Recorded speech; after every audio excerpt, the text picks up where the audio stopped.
Hi, everyone, and welcome to episode 84 of the Tick Bootcamp podcast. The title of today's interview is The 2200-Mile Diagnosis, an interview with Julieann Hartley. My name is Richard Johannesson.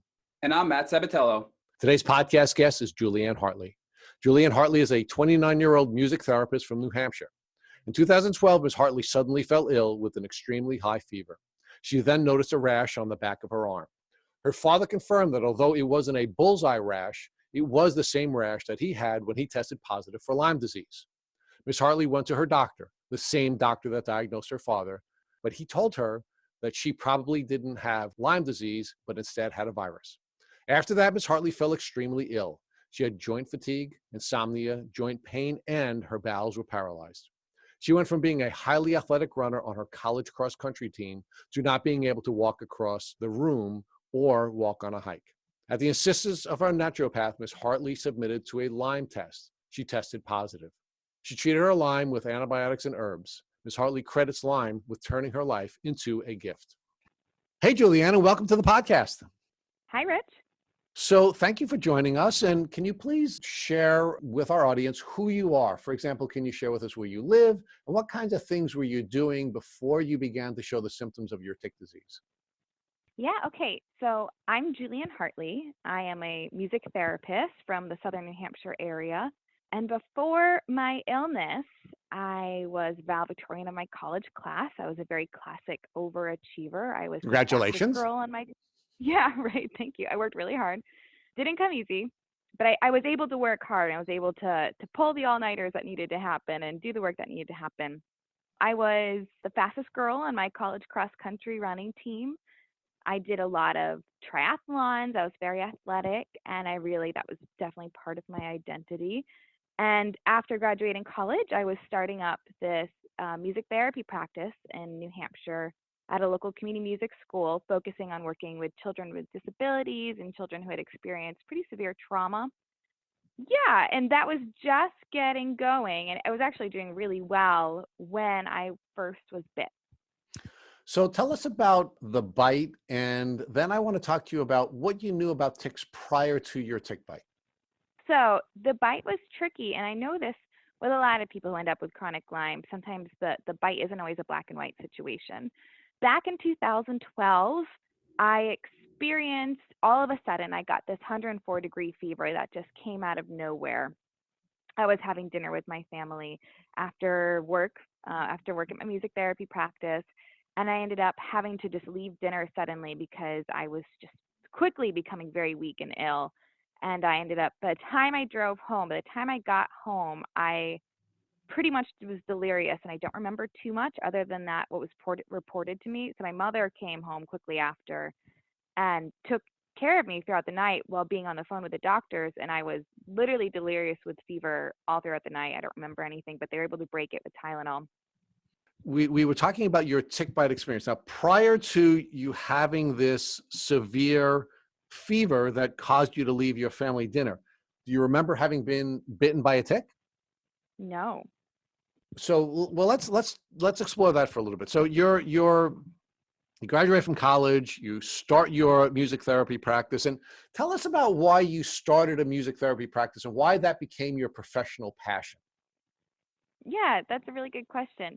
I've always liked working with people and helping people, and I've always connected with music in a way.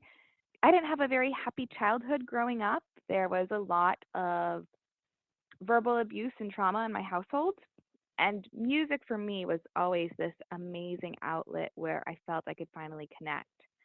And it really spoke to me in a meaningful way. When I was little, maybe I thought I wanted to be a psychologist because I liked talking with people and building relationships with people. Or maybe I'd be a speech therapist and work with someone in that way. But when I was a junior in high school, I ended up job shadowing with a music therapist. And I saw an 8-year-old boy take his first words using music with a music therapist. And it was such a profound experience that from then on, although I first went to college for speech therapy, I knew ultimately I needed to do music therapy because I felt like that was the most efficient way of rewiring the brain. So share with us how music therapy would help someone who is facing whatever challenges they were facing. So it totally depends on the challenge. So in music therapy, we use music to work on non-musical goals. So for instance, if someone is having a speech problem, you can use different music therapy interventions that are based off of neuroscience and just based off the way that sound and musical elements interact with the brain. And sometimes those musical elements help organize the brain to help the articulation and the motor control of a speech sound. If it's in the case of someone who's experienced, so a lot of my work is with children who have experienced extreme trauma and abuse. Like I've worked with children that have been tied to beds, raped, or drugged in order to feed someone's addiction. And for them, they've experienced pretty extreme neurological trauma as a result of their abuse. And usually that's in the executive functioning department. So their ability to inhibit their behaviors, so to stop running away, or their ability to maintain anger or like maintain their emotional control, usually that's inhibited by the brain trauma. And so music therapy in that sense, we can use techniques to help rewire those emotional regulation areas of the brain and rewire the communication areas of the brain that might help them express themselves more efficiently. So, Julieann, because of the experiences that you had during your childhood, and because of your use of music as a vehicle to help you to overcome your challenges, you knew that you could help other people who were going through challenges through music therapy. Well, I hoped, right? And I was successful. I was very successful. And you used your vast talents through your educational pursuits and became the #1 student in your college class. And you did, in fact, pursue a career as a musical therapist, correct? Yeah. So how long were you into your chosen profession, and how many people were you helping before you had this experience in 2012? Oh my goodness. Okay, so I was just starting out my practice back in 2012 when I was first bit. Yeah, so it was just really still beginning. But so now you finally achieved this goal. You had your childhood challenges. You understood organically that music was a vehicle for helping people overcome those challenges and overcome abuse that they had to deal with. You dedicated your time and energy into an educational experience that resulted in you being qualified to now help people in that way. You start your career and then you get sick. Yeah, it's a bummer way to start a career. So how did this now illness that resulted first in you getting sick and having a terrible fever in 2012, how did it develop, and how did these symptoms impact your career? Okay, so I was one of those people that when I got Lyme, it was a slow, gradual, besides for the big boom of that 104-degree fever that came and went for a week and, had me really down, it was a slow progression, meaning it was kind of symptom after symptom after symptom after symptom, just slowly being added on to a point where you kind of hit, the bucket finally fills up and it spills over.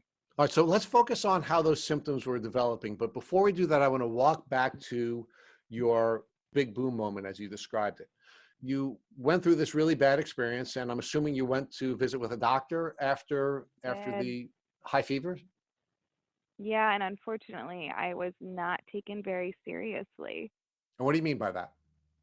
So I had this really high fever that came and went for a week that really knocked me down. And after a week of this happening and, kind of being on the phone with the doctor, I finally went in to see him. And I was like, do you think maybe I can have a Lyme test? Because at this point, a big rash had developed on the back of my arm. It looked like a bite of some sort. And it was the same mark my father had when he got Lyme disease just a few months earlier in the year. And he had a very similar immune reaction. And my doctor at the time denied me a Lyme test and just said, no, I think this is just a virus. Besides, you don't want to be on antibiotics anyways. And I didn't push him or pressure him anymore. I just was like, yeah, I guess you're right. Well, Julieann, I'm already anxious about your story, and we've just begun. Let's focus for a minute on your dad. You said that your dad had very similar symptoms, which you believe to be Lyme disease. Why did you believe your dad's symptoms, which predated your symptoms, were Lyme disease? We had the same doctor. He gave my father a Lyme disease test right away, and he was CDC positive. So your dad had the same symptoms, as you. Yeah. Mhm. The doctor gave Mhm. your dad a Lyme test, but wouldn't give you a Lyme Mhm. test, even though you had the Really same scary. symptoms, and he diagnosed your dad with Lyme disease? Yeah. Uh-huh. Yeah. Why? It's pretty messed up. I don't, if we had an answer, then I wouldn't be in this situation. Well, but Julieann, we actually did an interview last weekend with a woman who shared a very similar story with us. And what she believed was that her gender played a role in her diagnostic challenges. Do you believe your gender played a role? And if so, how? Absolutely. I was brought up to be agreeable, especially in a household where we were always walking on eggshells. So the more agreeable you could be, the less likely there would be an aggression outburst. So I was definitely brought up to not push buttons. And part of this is what made me be valedictorian or the fastest runner. I always thought if I could just do the right thing and do it the best, then I would be loved and appreciated. And I think as women, we're kind of brought up to just be agreeable, and that gives us or is supposed to give us the greatest sense of self-worth if we're loved and appreciated by all. Well, but what about the way the doctor treated you? Because there were only two distinctions between you and your dad. The first was your age, and the second was your gender. So it's not just the way that you accepted the bad assistance or the poor assistance, but it's also the way the doctor offered it to you. Yeah, yeah. I mean, you're absolutely right. I think this is still me and my agreeable nature. I like to always say, oh, it must be my fault here. But, ultimately at the end of the day, there must have been some sort of either gender bias or some sort of bias on stress factors or something, potentially based off the fact that I was a college student or was coming out of college. There was definitely something going on, and it's clearly not appropriate. You now have this belief that you have Lyme disease, but you have a doctor telling you that you probably don't, or he's not recommending the traditional treatment. How'd that make you feel? Well, at the time, I decided to just let it go. And mentally in my head, I was like, no, clearly this isn't Lyme disease. The doctor must know. And, he even said to my face, throughout the next 3 years, as I tried to figure out what was going on, anytime I went in to say, like, hey, can we do any tests? Can we do anything? The same response I'd always get was, I see sick people. You're not sick. And he would say things like, there's a lot of stress right now. You're coming out of college. You're probably just anxious or depressed. And those were the same responses I got for years trying to figure out what was going on. So at the time, I really didn't think it was Lyme disease. I trusted the doctor and I thought, okay, well, he must be right here. So now you have this bad initial experience with the doctor, and you said that your symptoms were developing little by little by little until ultimately your bucket became saturated. Share with us how your symptoms developed. Yeah, so it started with extreme fatigue. So keep in mind, I was running half marathons. I was competing in half marathons. I was running in triathlons. I was hiking all the time. I was very athletic. So after this fever in 2012, I went down to a point where like walking was really difficult and exhausting. And even just doing my music therapy practice was physically exhausting. And also at the same time, I stopped sleeping. And this is another really classic Lyme symptom is I was developing this insomnia. And then slowly around all the same time, I was developing severe joint pain to the point where my joints were actually just locking up. Julieann, how long was the period of time between you running marathons and running various events to the point where you're having trouble walking and doing your work as a therapist?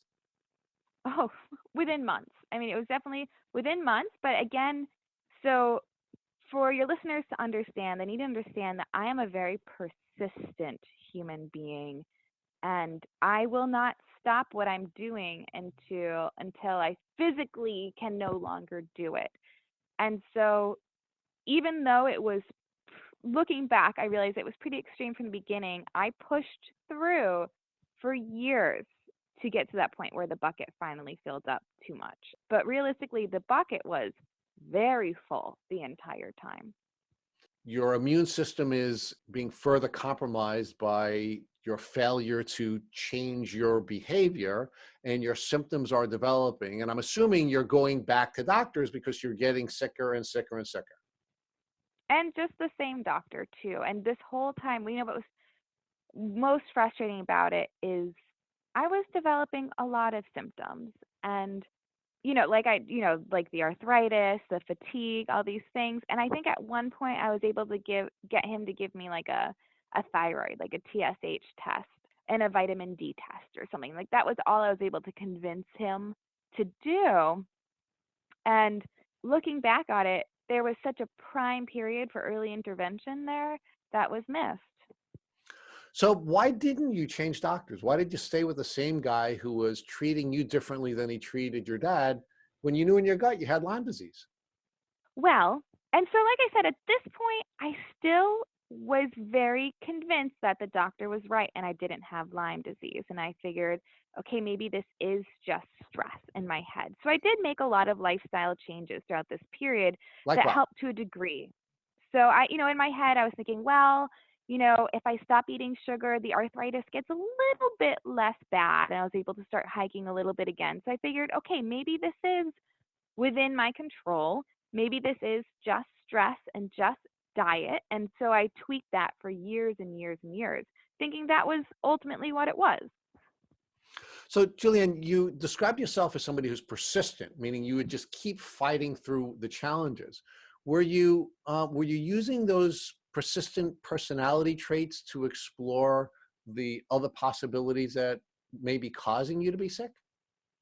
Oh, absolutely. So during this time period, I ended up getting my nutritional therapy certificate through NTA, the Nutritional Therapy Association, figuring that this must be diet related. I had had a lifetime history of also digestive issues. So I figured maybe this is all just the tipping point of some sort of digestive issue.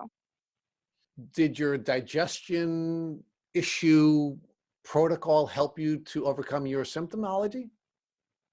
No, in fact, there were two of us in my NTA class that had very similar extreme digestive issues and all of these like different, how do I put this, ailments in many different systems of the body. And ultimately, both ended up being diagnosed with Lyme disease. So, although the diet did help to a certain degree, where maybe it, like I said, it got me from having completely locked joints to a point where I could walk around. I couldn't run again, but I could walk. It did to help to a certain degree, but it obviously wasn't the final cure. So, Julian, you're going from being a hyper athletic, hyper successful young woman to now walking around arthritically and barely able to perform your professional responsibilities. What was going on that caused you not to look outside of this one doctor who is treating you very differently than your dad, despite the similar symptomology? I was really concerned about being seen as a hypochondriac. I was really concerned about it truly being all in my head. And also at this point so this is probably around like 2015 now. Let's say we're at where I'm really struggling to get through my work days. I'm really struggling with all this. So at this point, I didn't trust the doctor. And at this point, I didn't trust any doctors. At this point, I was really feeling like clearly the doctors have no answers for me if this is what I'm getting every time I go. And what I was getting every time I go was like, you're not sick. And so I decided at this point, like it was really my responsibility to do something on my own. What triggered Go that ahead. change? Because you went through this long period of time where you were getting sicker and sicker and sicker, but you still believed that it was just all in your head. So what finally triggered you to disbelieve the doctors and lose faith in the system and now take another step? Well, I think it was the nutritional therapy certification, learning so much about nutrition and realizing also how much little doctors understood about nutrition. It made me kind of step back from that belief that like doctors are God and they know everything, and it allowed me to kind of take more responsibility for myself. And ultimately, what I decided to do was to make a major lifestyle change. And this was the way of kind of putting to a test. Is this in my head, or like, am I actually maybe really unhappy with my profession? Am I actually really still living in a whole bunch of stress? Do I still have a whole bunch of, childhood trauma that's still kind of pulling me down, those memories pulling me down? And I decided to leave my work and I hiked the Appalachian Trail for 6 months. And this is when I really put to test, like, is this just stress and is this just what's in my head, or is this something real? So before we get to the Appalachian Trail, and I'm really excited to explore that portion of your journey with you, I'd like to talk with you about how your declining health was impacting the other parts of your life. You just shared with us that it was having an impact on your capacity to engage in the kinds of physical activities that you would engage in, and it was now having an impact on your capacity to do your job. How else was it affecting you? Meaning, were you losing friends? Were there friends who were doubting you? How is this impacting you socially? Well, luckily, I've got really great community members around me. So my community members all believed me when I was saying that I wasn't feeling well, and they were very supportive throughout all of this. I did have a few family members. They were very convinced that this was all because I wasn't subscribing to certain beliefs that they subscribed to. So they thought this really came from a place of not processing emotional trauma, like childhood trauma and or past life trauma, or not believing hard enough in certain spiritual aspects or praying hard enough. So there was a lot of you are responsible for your own illness right now because you're choosing not to. I had family members accuse me of being sick because I was choosing to be sick and not just telling myself I'm healthy. So they were supporting the Some interesting. belief, the false belief that you weren't in fact physically sick, that you were emotionally sick. Yes. Hmm. What about your dad? He had the same symptoms you had. He went to the same doctor you went to. He got a diagnosis of Lyme disease and was treated for that. How is he reacting to your developing symptomology?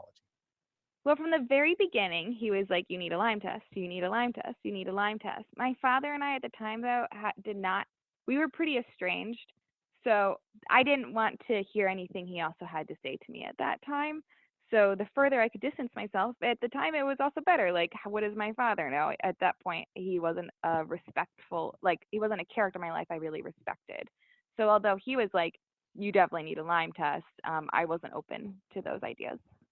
So now let's fast forward to this journey that you're going to go on the Appalachian Trail. And this is going to be, I guess, an opportunity for you to determine whether or not you are physically sick or you're emotionally sick. You're going to pull all the stresses out of your life. You're going to go to one part of the Appalachian Trail and you're going to go on your walk in the woods like Bill Bryson, and Of course. you're going to now determine whether or not you're physically or emotionally sick.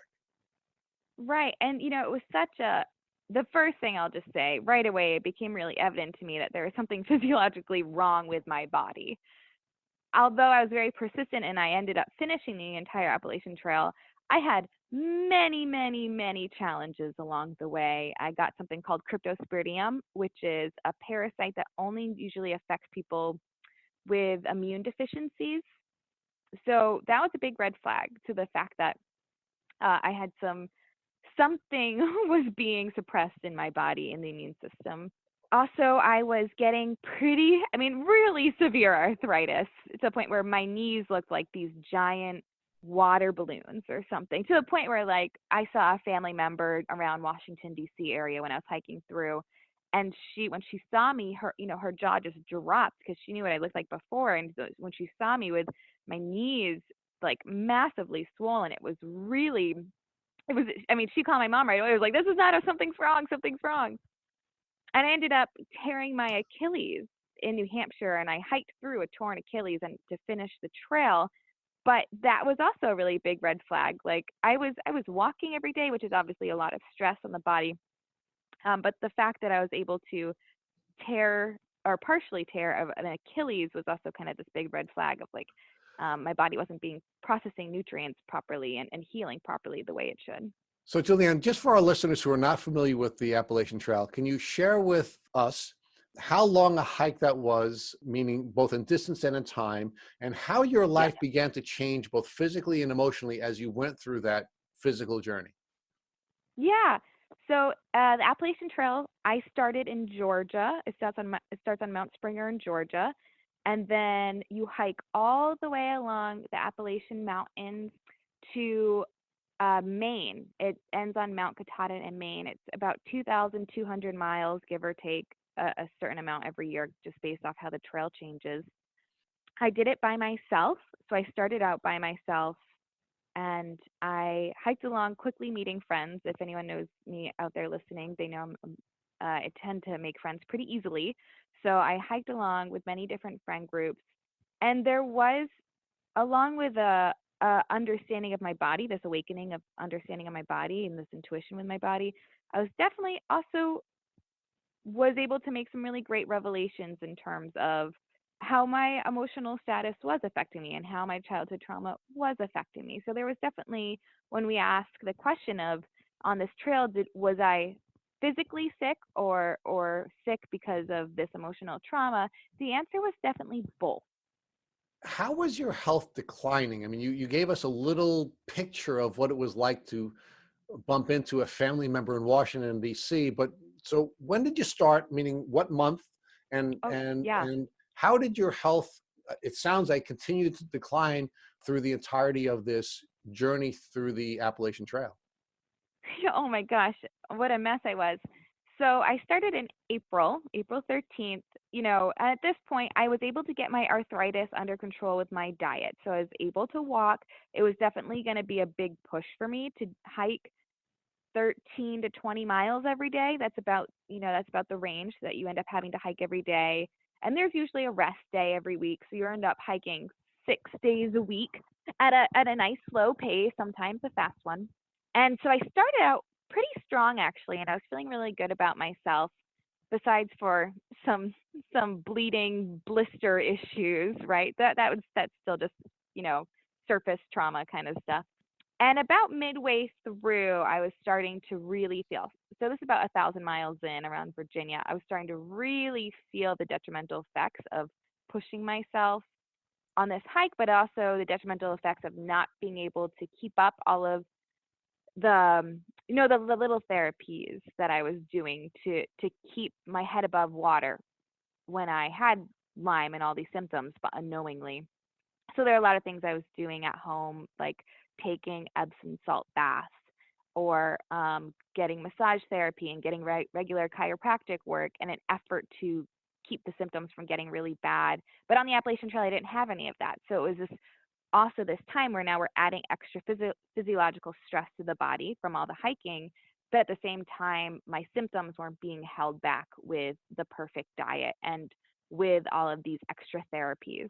So it just kind of, around Virginia, there was like this full force Lyme flare, you can say, where I was extremely tired. I didn't sleep most of the Appalachian Trail because insomnia was one of my major things, but at this point I was just kind of like a walking zombie. How bad did it get for you when you finally got to the end of the trail? I want everyone to just imagine me crawling through the woods and up the last mountain, because that's what it was. I would never have been able to physically finish the trail if it hadn't been for the help of the friends I made on the trail. There were times where they carried my stuff and my equipment because of my torn Achilles, my arthritis in my knees, the physical deterioration of my body throughout this time. And like that last mountain that I hiked up, literally I was crawling up and over rocks. On the way down, I had to have friends lower me down rocks. Like each step was like a friend helping me lower my feet gently down to the next rock, and people carrying my backpack. And when I finished, I mean, I took a it took me a good 2 months to be able to walk down the stairs again. So you finish this journey and you have now proven to yourself that you are not, There's something wrong. you're not physically ill. I mean, you're not emotionally ill, you're physically ill. Yeah, well, because on the trail, I really came to recognize that I am an overachiever. This is part of my personality. I understand that I was putting a lot of stress on myself. That's not necessarily the whole answer, but I did realize I need to take steps to let go of some of the pressure on my own self achievement, right? I'm not a failure. I finally learned I'm not a failure if I don't achieve my goals. And the Appalachian Trail was the epitome of this, because I pushed my body to a point where it should not have been pushed in order to achieve a goal. And I was able to finally step away from that and be like, that's not healthy actually. But regardless of that stress, I still realized there's something still physiologically wrong with me. This isn't all just stress, and it's time for me to take this really seriously. Okay, so what do? You now, beat yourself up physically, and Yeah. you achieved the goal of walking the AT, and now you're Mhm. home and you've completed this spiritual journey, and you have a better understanding of who you are. What did that allow you to do, and how did that get you closer to a Lyme disease diagnosis? Well, what I ended up doing was I decided something was wrong. I needed to make a change. The change I decided, although I was wrong, well, partially wrong, I decided I was going to start slowly detoxifying. That maybe there was some buildup of something, or maybe there was a root cause here I had been missing. I was still not. I did not think this was Lyme disease. I want to be very clear. I was very convinced it wasn't actually. But you've already gotten past your worshiping of doctors after going through your nutrition course. And you've now gone through this very powerful spiritual journey on the Appalachian Trail. Why do you still believe that you don't have Lyme disease? And why are you resisting that?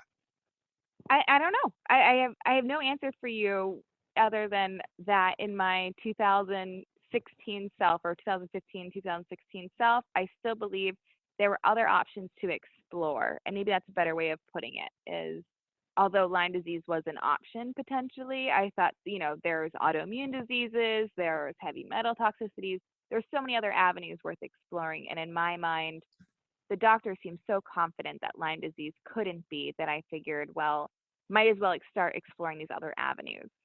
And how are you going to explore these avenues with the same doctor that you had been treating with?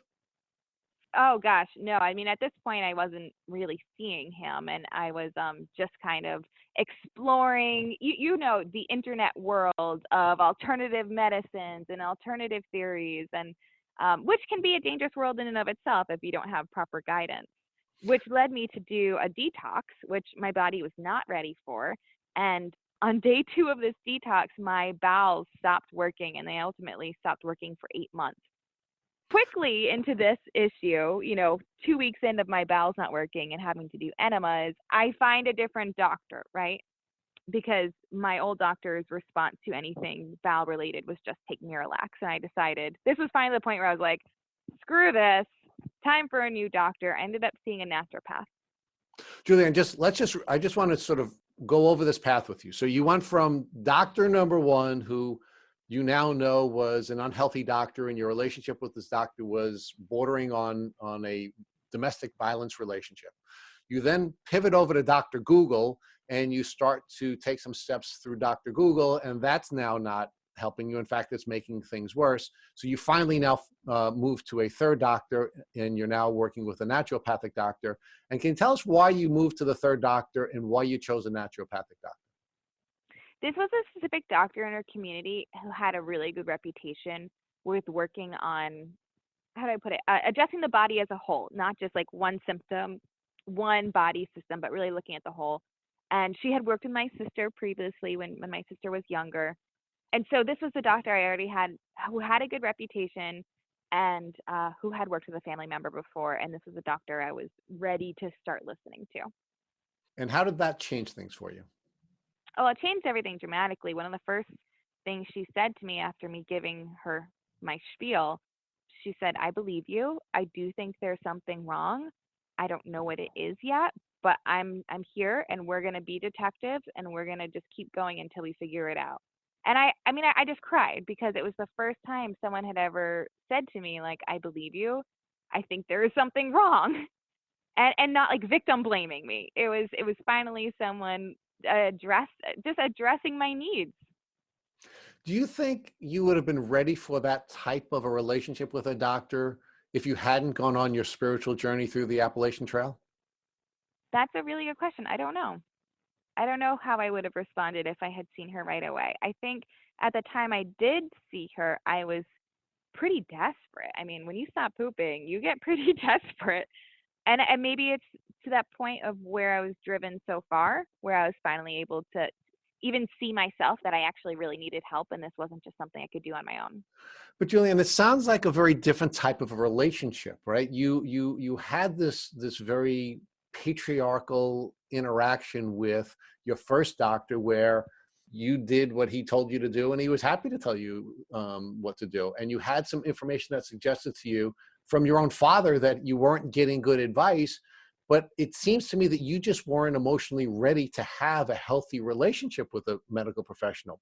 But when you walk in to meet with your naturopath, it sounds to me that you're a different person and you're now ready to have a healthy relationship where you're assuming responsibility for your part of the relationship. Yeah, and I think also my mentality going into it is that naturopaths were very different from an MD. So in my head, I think I was always willing to accept the help of a naturopath. It just was financially not feasible for me. But at the time when I did decide I needed to go see a naturopath, I was very open to that relationship. But I think I'd always had been open to a relationship with a naturopath. So you now find a new doctor, and how does this work for you, and how close do you finally get to your diagnosis? Oh my gosh, we get so close. I already feel like I know what you're going to say here.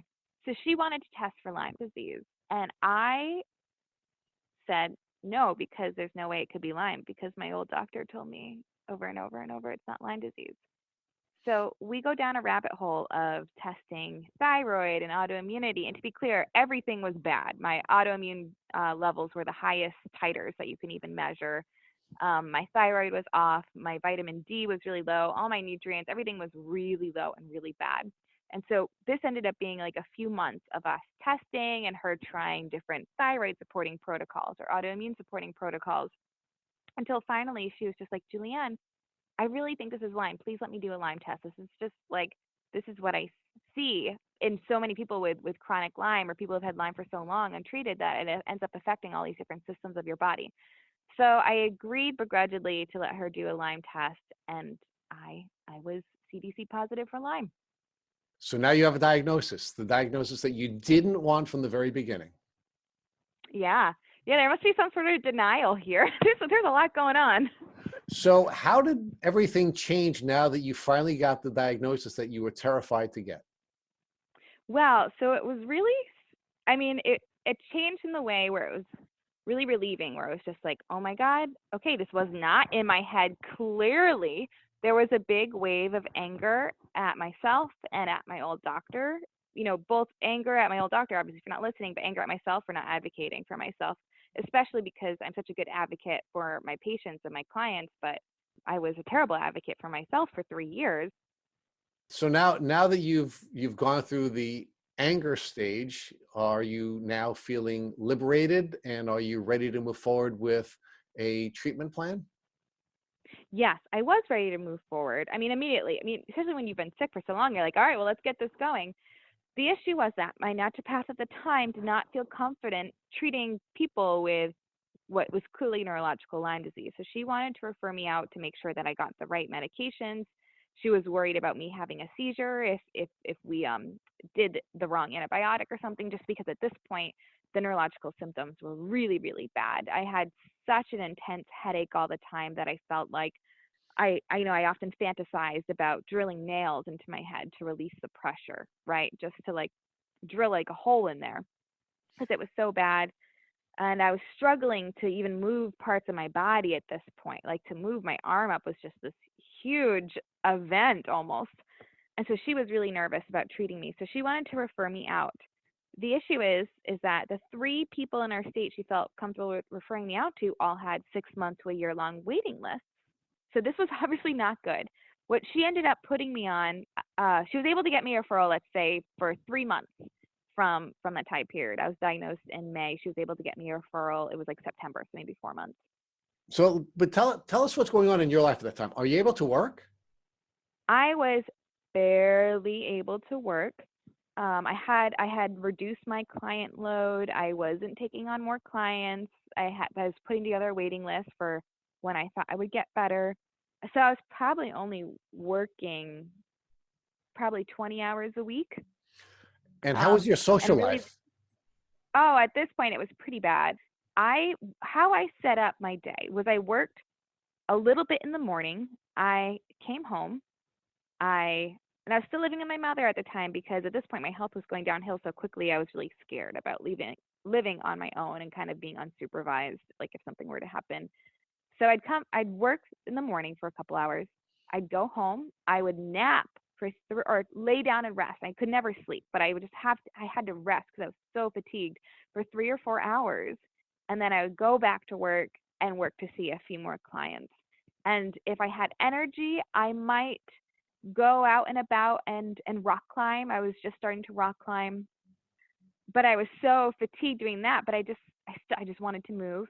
But most of the time after work, I just had to come right home and rest. I couldn't watch movies. I couldn't read. I just had to lay in bed and rest. So you worked a few hours a day. You tried to pursue some outlets. You worked another couple of hours a day, and then you crashed and slept or rested because you couldn't sleep for the rest of the day. Yeah, I couldn't sleep. No, there was 5 years where I don't think I slept more than 2 hours a night.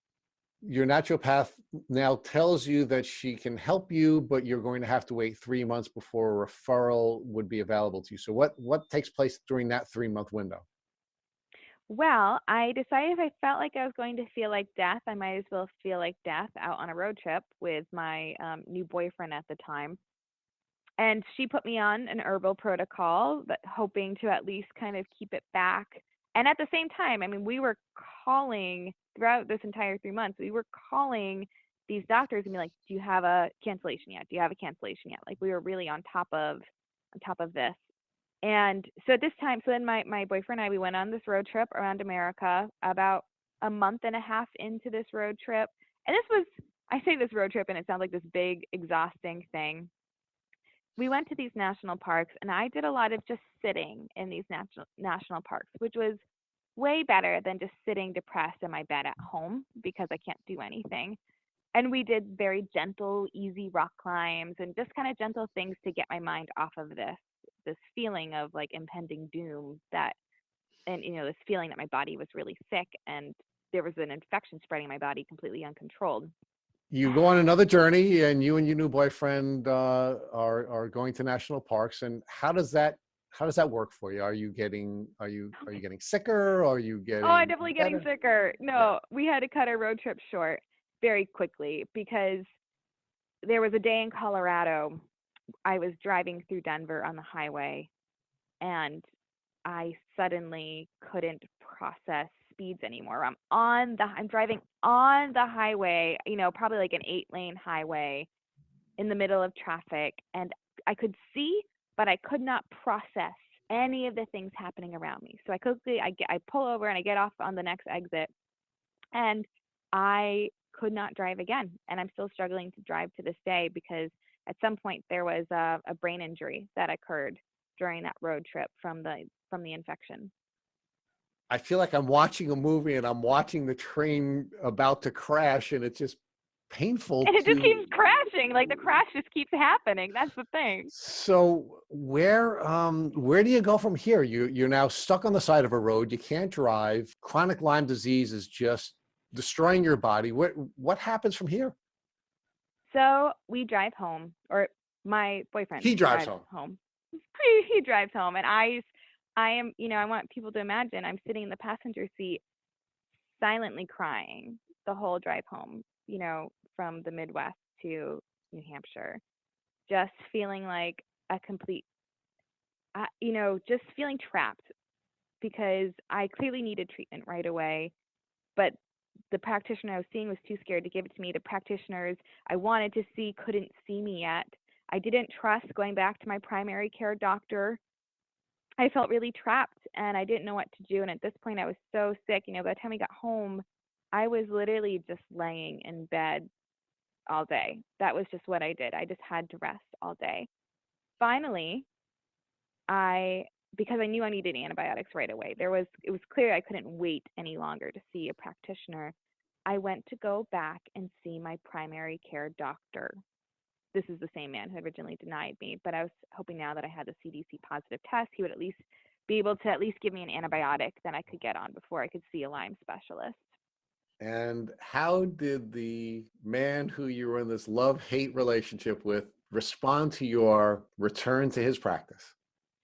Well, he yelled at me for not seeing him about these issues, which I can understand to a degree, because obviously, if you are the primary care doctor of someone and you didn't realize they had Lyme disease, let alone had been untreated for Lyme disease, obviously you're going to be a little upset. And he was never quite able to understand my point of view, or I was just like, well, I didn't feel comfortable coming to you about this because I didn't think you were going to hear me. And I told him, I was like, I've been complaining about these things for 3 or 4 years at this point, and you weren't listening to me. And I tried to make it really clear to him at the time. I was like, I'm really open to you being a part of my treatment team. I want to know what you would do. Now, this is the diagnosis, but it's also really important to me that I have other perspectives as well, because I didn't trust him. And I got yelled at, and was pretty much, he was like, you either do everything I say or I'm not going to work with you. And how did you respond to that? I got a new primary care doctor. Now, did he offer you antibiotics before you moved on to your new primary care physician? Yeah, so he immediately wanted me to go on IV antibiotics, which is good advice. That is great advice, but you need to remember, at that time, I really didn't trust this man and was really afraid of trusting this man. And I had never even been on the oral antibiotic. So in my mind, that was like jumping to the most invasive treatment before we tried some gentler options. But of course, your Lyme disease at this point was chronic. So the oral They're antibiotics, neurological, yeah. right? So the oral antibiotics, although they would have been a more gentle approach, probably would not have been effective because you were no longer in the acute phase. Right. I did end up being able to see my Lyme specialist shortly after that meeting, and she immediately put me on two different oral antibiotics, and that's where we finally began treating this. And how did that work for you? How did the antibiotic protocol that you were taking with the new doctor help you, and how did it progress? Oh, well, first of all, it was amazing. Within 24 hours, I started pooping again. It was this incredible thing that happened. It was like so clearly my nerves and the gastrointestinal, the whole system was being paralyzed by the infection. And within 24 hours, it was like, my headache lifted. This pounding headache lifted. It was just like poof. And my bowels continued to work again. And I got way less tired. And my whole body, I was able to move around again. It was so clear that was just all I needed, was some antibiotics at first. And so we did 6 months of these double antibiotics. What were the antibiotics that you were taking, Julieann? It was minocycline and rivamprin. And so the reason why I was told we were doing minocycline instead of doxycycline was because the minocycline was better at crossing that blood-brain barrier. So it was clearly a neurological infection, and so the Lyme specialist thought that would be a good first try before moving on to something like a PIC Lyme. And I was responding really, really, really well. So after 6 months, we took me off the antibiotics. At this point, I was back to 95%. I was able to drive again. I was able to drive on the highway again, not long distance, but I was getting my confidence back and getting my visual perception back. And so they took me off of the antibiotics for 6 months. I went a whole summer off of the antibiotics, doing really well. And then I started to crash. Now, during that summer after the antibiotics, were there any medicinal or herbal support offered to you? Oh, yeah. So I was definitely on a lot of herbal supports and supplements to kind of just keep the body up. We were doing a lot of gentle detox work, because I think ultimately this comes down to the big question. Yes, we might get chronic Lyme disease, but I think sometimes there are root causes behind what may make us more susceptible to an infection, or what may make us more susceptible to coming out of remission and having a flare-up. And so we were definitely addressing the other nutritional weaknesses and kind of toxic burden loads of my body very gently to kind of keep working on the issue to make sure it didn't come back. So, Julieann, where were you professionally at that time? Were you able to work? Yeah, I started working again. I mean, I had worked through all of this except for that summer I took off to go on the road. And I had worked, went back to full time, was building up my practice again. I was working through the summer, working in the NICU with babies who are going withdrawal from opioids and, all these substances. And I loved my work. It was really important to me. And so you can imagine that when I started to crash again that fall, how much that hit emotionally to know that although I felt better for a short time, it wasn't a complete cure. Now, I want to ask about the road trip again that you went on Yeah. that resulted in the crash. You indicated that you had a new romantic relationship at that time. Did that relationship survive the road trip and the illness that you had developed?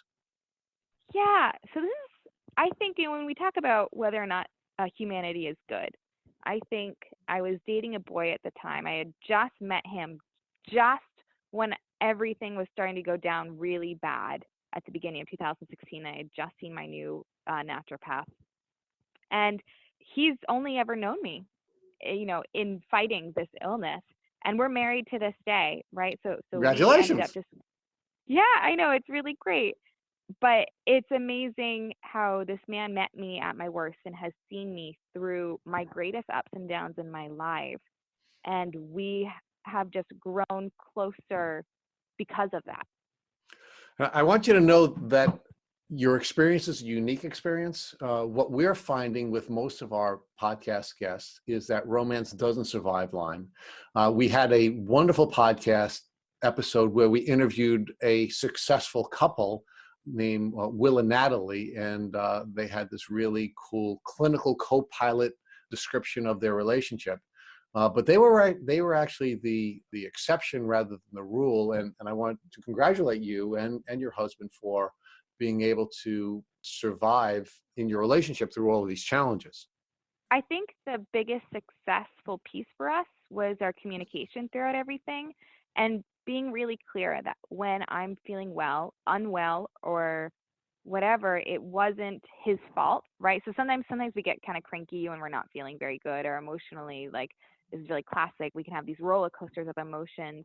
And my husband, Jay, has been very good about communicating through that when he's feeling like I am taking something out on him, or if I am feeling, I don't know, like aggression or something towards him, but not because of him, but just because of everything. And we've just been really good at communicating through all of those issues.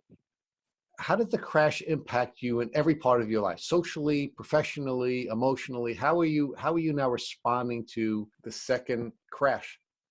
So it is emotionally, it was way worse than the first time, because here you are, you just think you made it through the hardest ordeal of your life, only to realize it's not done and you have to keep going. I like to equate this to when you think, I was a runner, right? So when you think you're running a 5K, like you sign up for a 5K, you didn't really want to do it, but like, okay, it's a 5K, you'll get through it.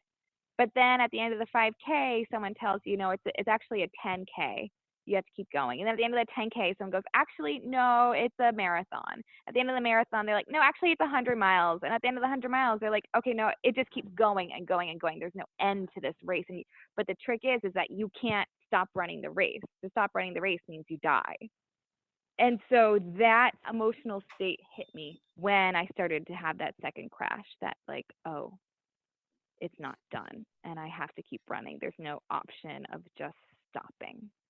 Now, what impact did this new emotional revelation have on your relationship with your husband? Well, because at the time he was still just my boyfriend of a year, maybe a year and a half or something. And through this entire period, he has been the best support there ever could be. And so again, he's so good at just being like, okay, we're rock climbers, we're hikers, we're kind of people where you get stuck in life or death situations, and the only way to get out is to get out.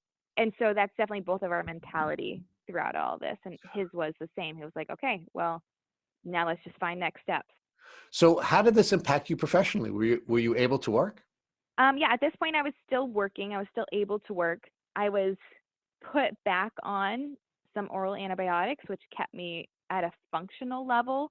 My immune system was failing rapidly, though. I would have multiple strep infections within a year. I'd have 4-month-long sinus infection. Like, things were clearly starting to fail at a more progressive level. But I was still able. I pushed myself to work. It was not easy, and it was probably not good for me. But at this point, work was so much of my identity. I I felt like I was still kind of winning the Lyme battle if I was still able to work. So you're now prescribed a new antibiotic protocol, and is it helping you to get better, or you're not getting better? It was maintaining function.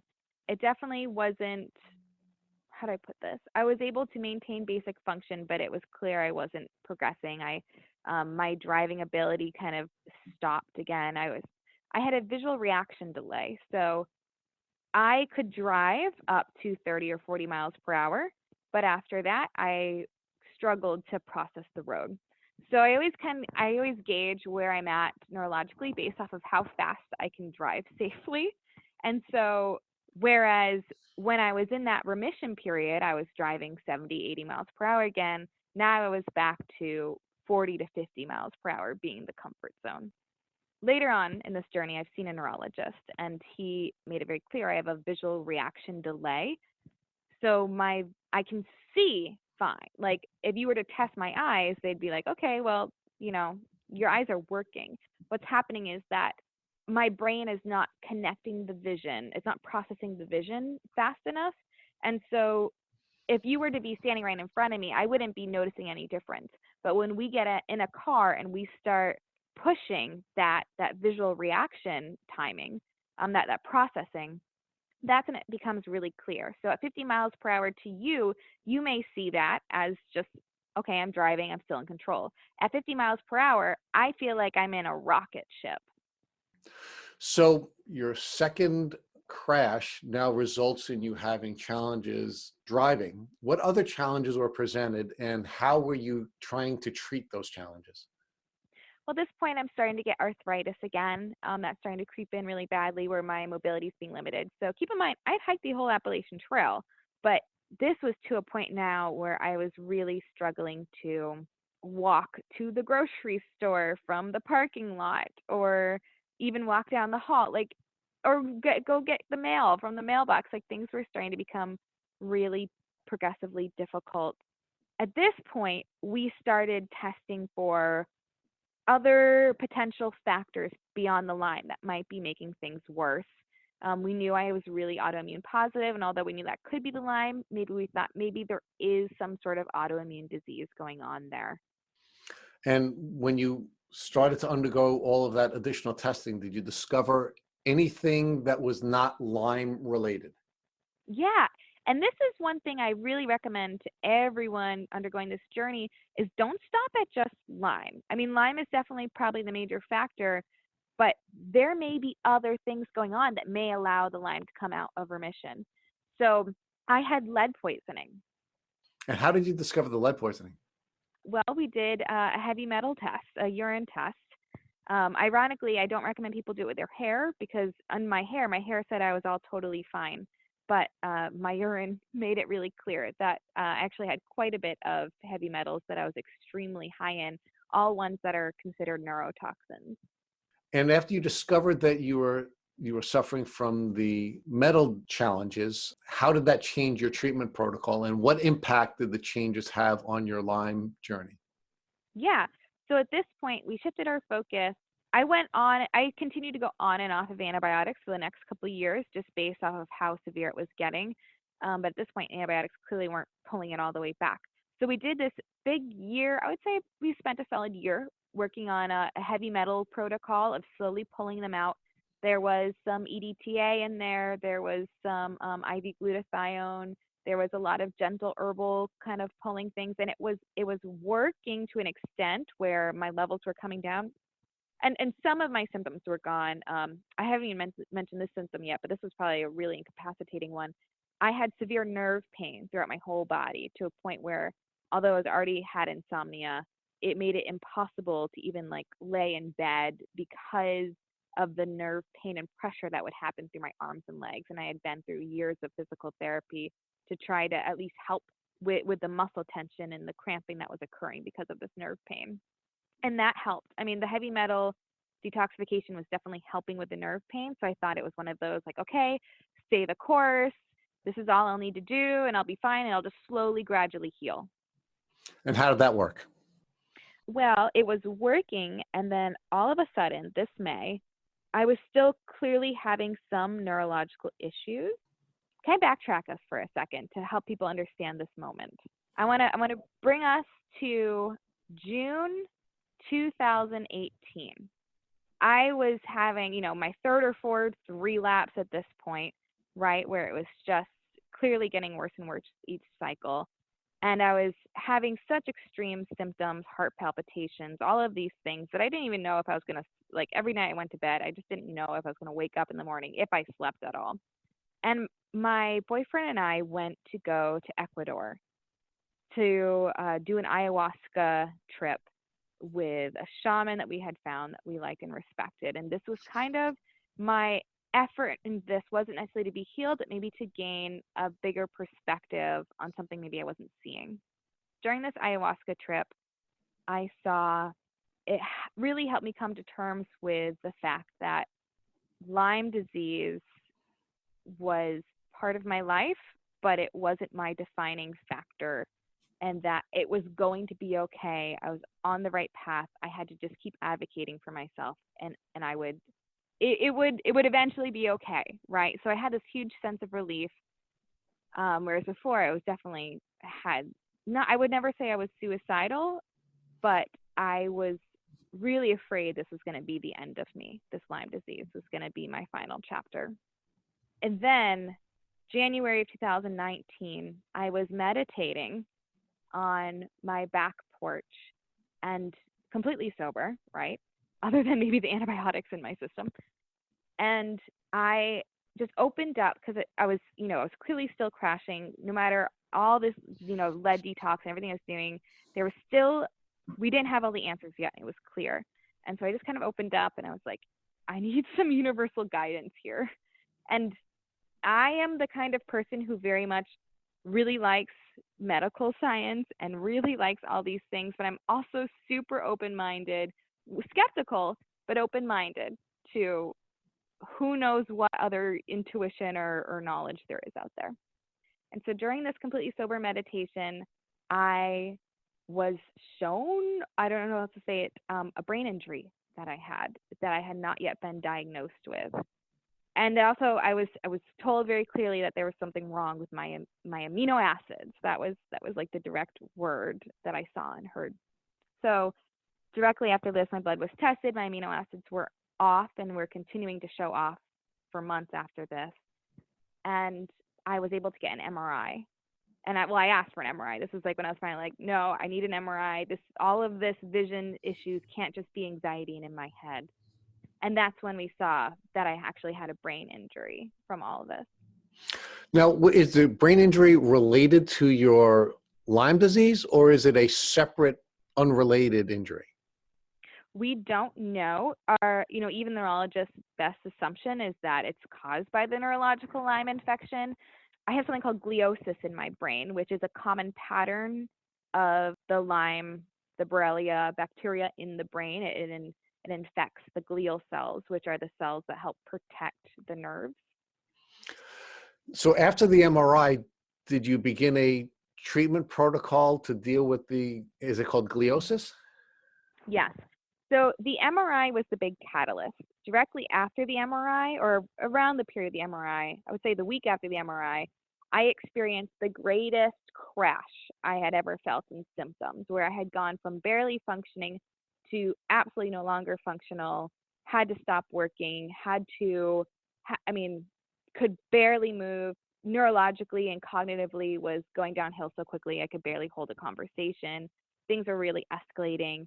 And this is when we added the neurologist onto our team, we added an immunologist onto our team, and we started really diving deep to figure out what was happening here. Because it was definitely a clear, like, the neurologist told me when I saw him, he sat me down, because at this point I still wanted to go back to work. And he was like, Julieann, your brain is turning to stew. You have to accept that you need to pull back from all these responsibilities you think you have, or like you're not going to make it. And what treatment recommendations did your doctors make for your brain that was now turning to stew? Yeah. Oh, what a mess this is. So within all the testing, so basically we did a whole summer of extreme testing while I'm on oral antibiotics, at least to like help keep me from literally dying. we found out that my immune system was clinically no longer functioning, right? So most people make antibodies to bacteria. My body was no longer even making antibodies anymore. It's something called hypogammaglobulinemia. And so right then and there, this was July, 2019 July, they knew I needed something called IVIG. And this is where the whole insurance mess comes in, is because I had to go through months of subsequent testing to like really prove that I needed IVIG. So we knew I needed that. We knew I needed PICC line antibiotics at this point. It was very clear that I had an ongoing brain infection, and we had to really up the level of intervention that we were doing. But this all became massively delayed because of insurance. So your insurance carrier was denying treatment despite all of the objective diagnostic evidence that you needed treatment? They weren't necessarily denying treatment, but so for IVIG, in order to apply for IVIG, you have to go through something called a vaccine challenge. And so from the first blood test, which is July, that we found out that I had something called hypogammaglobulinemia, by the time it took me to see an immunologist, because the immunologist has to be the one to prescribe the IVIG for hypogammaglobulinemia. So the time it took me to finally see him, because of all the delays in our medical care system, and then the extra delay because I had to do this vaccine challenge, I didn't actually get the IVIG until December actually, December. So what was your medical condition like during this window of time where you had to go through the challenge? I was literally, and still pretty much am, this hermit stuck at home in bed most of the time, resting, sometimes barely even able to make myself food or doing simple tasks like putting the dishes away, going down to get the mail. I mean, I was really severely limited at this point while I'm waiting for all of these medical interventions to get approved. Did the insurance carrier finally approve your? Yes. Yep. They approved the PICC line and they approved the IVIG. The thing, and many of your listeners will know this, is depending on where you are and what insurance company you have, usually only get approved for 1 month of PICC line antibiotics use. And there's a lot of debate in the community around how long you might need PICC line antibiotics. My Lyme specialist thought I was definitely going to need more than 1 month, so I'm on my 3rd month right now. Those last 2 months do come out of pocket, which is obviously a big financial burden as well, but something I really recommend everyone prepare for in case it goes that way. Like have like a Lyme savings fund just in case. You were able to get 1 month of your IV antibiotics paid for by insurance, and now 2 months you have had to self-fund. How has that helped you? Have you improved during the course of the last 3 months? It's pretty awesome. It's pretty amazing. I mean, first of all, I've been able to have a conversation with you, and I only lost you once, right? Like throughout our conversation, I have only lost it pretty significantly once. I was able to start moving around again without my hips locking. So I'm someone who I've always loved walking in the woods. It's been a huge therapeutic, a good therapy for me. It's just kind of walking in the woods, help me calm down. But I had to stop walking in the woods because my hips and my ankles and my knees would lock. They would just freeze and lock randomly so frequently, sometimes 30 times a day, that I couldn't go into the woods by myself because I didn't know if I was going to get literally locked in place out there. It happened in the parking lot. Sometimes I would get locked behind cars in place and not able to move. And so within a couple days of the IV antibiotics, nothing locked anymore, right? Like maybe I start getting like a stiff joint, but not a locked joint. Cognitively, I was able to follow along a lot more. I was able to read again, like read emails fluently and be able to read books again. And then within the first month of the antibiotics, IV antibiotics, we started the IVIG at the same time. And that was like a rocket booster in terms of healing. Like I remember finally being able to stand up long enough to do the dishes. Like that was a huge deal for me. So what's the plan moving forward? The plan moving forward at this point is we are continuing on the IV antibiotics, probably another month. I'm at a point now where I'm maybe 60 to 70% there. I'm able to drive around town a little bit again. There was during this whole waiting period from this fall, I wasn't driving anywhere. Like I was definitely just in bed resting. Couldn't even drive if I had to, if there was an emergency, because just the world was spinning so much and because my vision delay was so bad. I'm at a point now where I'm able to drive around a little bit. They want to continue the IV antibiotics and the IVIG and to the point where cognitively it's clear. I'm like back to, 90, 95%, meaning I can hopefully would be able to drive on the highway without any sort of cognitive processing issues. And then potentially IVIG just for the year, but the immunologist thinks I might have the genetic variation of the hypogammaglobulinemia, meaning potentially IVIG the rest of my life in order to keep either the Lyme infection in remission and other infections from occurring. So Julieann, if you had to look back at this very challenging journey that you've been on, what would you recommend that folks use to shortcut their challenges so that they wouldn't have to take as long a journey as you have? And so I think my story is a really clear example of why you need to be a really solid advocate for yourself and trust your body more than any doctor's word or opinion out there. And I think what could have at least taken 4 years off my healing journey was if I had really insisted and put my foot down, like, no, I want a Lyme disease test. And it may not have been positive, and I understand that. But really keep fighting for yourself. And even if like you're healing, but you're not all the way where you want to be, keep digging, keep advocating for yourself, keep investigating to make sure that you have learned everything you can about your scenario. Everyone's case is totally different, but it's really important that you get all the data that you can so you can make the best calls that you can. So you're essentially arguing that everyone has to demand or expect the right to be healthy.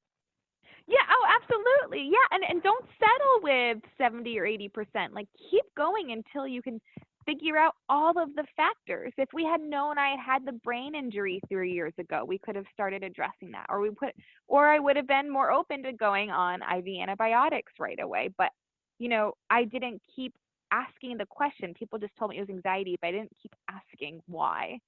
And I think it's just really important to just keep digging till you get all the data. So Julieann, I have one last set of questions, and that relates to how this journey has been a blessing for you. How has your life been made more rich or better as a consequence of having gone on your Lyme disease journey? Okay, there are two things that I really want to make sure I share. One is that I learned how to be vulnerable. And, as I had told you this earlier, for me, I saw being able to work as like me still winning the fight. And there came a time where I had to give up my entire music therapy practice. That was, this past May when I really crashed. And I had to give up all of my clients, and I had to give up everything I had used to define me from that point on.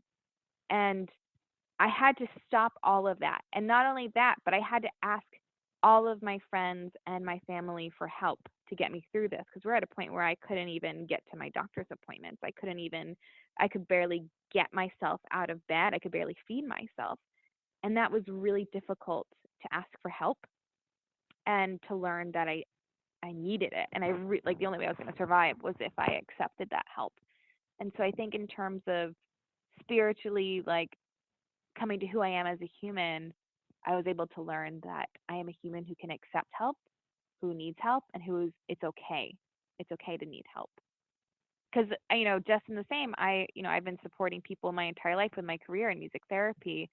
And it was so hard for me to, in exchange, learn how to accept that same help that I had been giving my whole life. And so I think that was the best balancing piece I've learned. And what was the second piece? Because I'm excited to hear that as well. Okay, so the second piece was my career. As I was getting sick, I realized I may not be able to work in the same capacity I have been able to, meaning it's really exhausting for me to see clients all day in a one-on-one capacity, especially because we're talking about clients with extremely high needs. So it forced me to be really creative about how I wanted to continue to work in this world and share my skills and share my talents as a music therapist.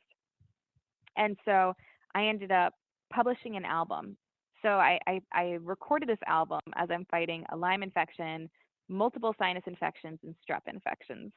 And in my intention with this album was just to share it with my local community in case I couldn't work, still be able to give them tools and teach them how to use these tools. But it ended up spreading nationally and now is internationally spreading and getting featured all around in the kids entertainment world. And so even though I've had to stop practicing, I'm able to have the biggest impact I've ever had. And one of the only reasons why I'm able to continue, so right now I'm recording my second album, and I'm really only able to do that because I'm literally stuck at home. What I can do from bed is I can write lyrics and I can write melodies and I can write songs. That's something that's allowing me to still be productive. So it's really interesting because I am health-wise just getting over my lowest health moments of my life, but career-wise, I am the most successful I've ever been if you're looking at impact. So in that way, it's being sick has given me this incredible gift where I've been able to put this time and energy I'm not able to put into one-on-one clients into creating this album that can have an international impact. Thank you for listening to the Tick Bootcamp interview with Julieann Hartley. To our listeners, we have a call to action. First, if you'd like to learn more about Julieann Hartley, please visit her Instagram at Miss Julieann Music. Second, if you enjoyed this episode of the Tick Bootcamp podcast, please share it with your friends by using the social media buttons you see at the bottom of the post. Third, we here at Tick Bootcamp have created a Tick Bite blueprint that has been inspired by the information that has been shared with us by past podcast guests. We urge you to visit our website at www.tickbootcamp.com to view the blueprint. We would appreciate it if you would contact us with any suggestions you have for improvements. Fourth, don't forget to subscribe to this podcast on iTunes, Google Play Music, or Spotify to get your automatic episodes of our Tick Bootcamp podcast. And finally, we thank our listeners for commenting on our past podcast episodes. Please take a minute to leave us an honest review on iTunes, Instagram, or on our website. We make it a point to read every single one of the reviews we get. Thank you for listening.